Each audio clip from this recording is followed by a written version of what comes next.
I just got done watching the first 2 episodes for Secret Invasion, the brand new Marvel Studios series starring the likes of Nick Fury and Talos, who try to stop the Skrulls who have infiltrated the highest spheres of the Marvel universe. This stars the likes of Samuel L. Jackson, Ben Mendelsohn, Emilia Clarke, Kobe Smulders, Olivia Colman, and Kingsley Ben-Adir.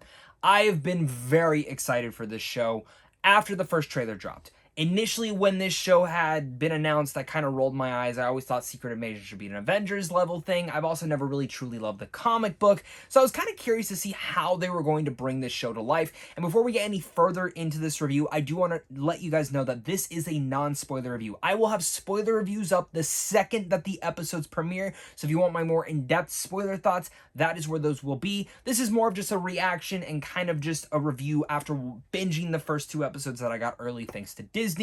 And it's just kind of like looking at the Marvel Studios Disney Plus shows. I have liked a majority of them to even love 2 of them.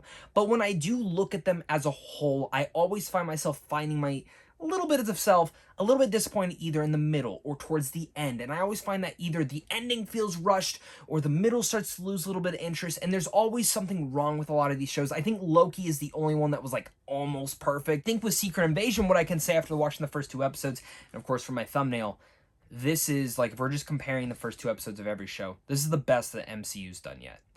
And right now, this is one of my favorite things that Marvel has done in general since Endgame. I am literally like stunned by how good this is. It's incredible.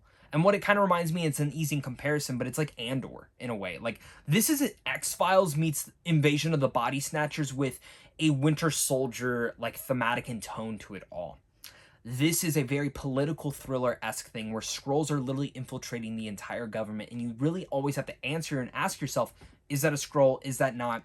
And that goes from the very opening, cold open of this entire season to the final shot of this first episode to even the final shot of the second episode. There's moments where you scream in joy and scream out of shock. This is a show that's actually like verbally gotten me to react, which I will say that not a lot of Marvel shows have actually gotten me to verbally react in a good way sometimes. And this is one of those ones that I was like, there's no way. What? And you're getting those verbal reactions, whether it is to some of the intensity of the action, which flat out Kingsley Ben-Adir is a badass in here. I love his character of Gravik. I don't want to go too much into it, but this is a TV-14 show that at times actually feels very mature.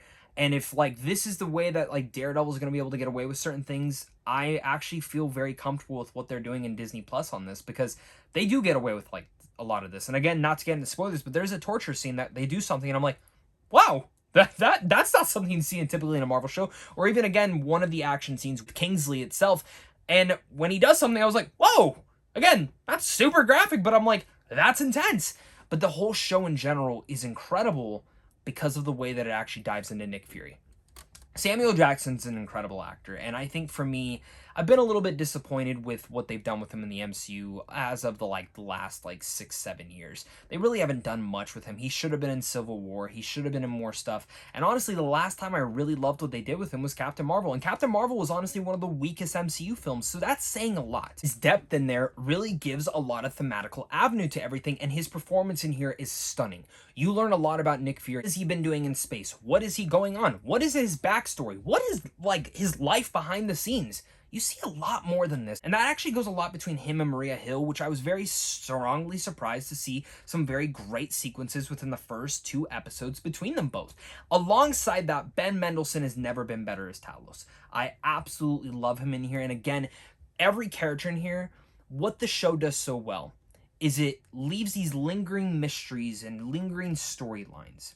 But since you have 55 minutes per episode to work with these storylines, it actually gives development to each and every one of the characters, giving special moments to each and every one of the characters, and continuing that to where you were interested in their storylines, and at the same time interested in learning about what is making them tick, what is making them pursue this, and also what is going on here. And by the end of episode 2, what it does so well is episode 1 introduces all these ideas. Then episode 2 takes on those ideas and starts to dive into them a little bit deeper, giving you just enough by the time episode 2 ends, you scream because you're like, no, I need the next one. And that's great TV. By the time episode 1 ended, I felt the stakes of this. I felt the furiousness of Nick Fury. No pun intended on that, but you feel that pain. You feel the stakes of everything, and you feel what the purpose of this all is. And I was, again, taken back by that. And to also say the likes of Emilia Clarke is absolutely phenomenal in here as Gia. I really love her in here. And I don't want to get too much into her storyline because I'm actually a little bit more surprised with what they're doing with her. But again, very important. Olivia Colman's great. Kingsley Ben-Adir, I've already mentioned, is awesome. Martin Freeman's great. Don Cheadle's great. There's so many different theories that fans are going to have with every single one of the things in here. But that's about as much as I can say without getting into spoilers. Like, there's a lot to talk about, and I feel like there's so much that I want to mention, but I think the trailers have done such a good job with hiding a lot of this. And there's a lot of stuff you're going to learn throughout each and every one of the first 2 episodes. I love the length. I love the pacing. I love the thematical tone that it's already set up to be. I love the performances. I honestly do not have a single issue with this show so far. I think it's incredible. And this show could completely tank. I could come back here and eat face, but I'm ready to say that this is one of the best projects that Marvel has done yet, and I'll be able to talk more about that, of course, as we see the rest of the season. So that's my thoughts, guys. Let me know down below what your guys' thoughts are. Are you guys excited for Secret Invasion? Does this review get you a little bit more excited? I'm so sorry I had to be vague. There is a lot more I want to talk about. I guess the only other thing I can mention is that the intro for this is like colorful and really stunning, and I really like the score that they had for it. But other than that, I can't say any more. I'm worried that if I do, I will spoil anything. So look forward to my spoiler reviews coming out the night that they premiere. And of course, until next time, stay classy.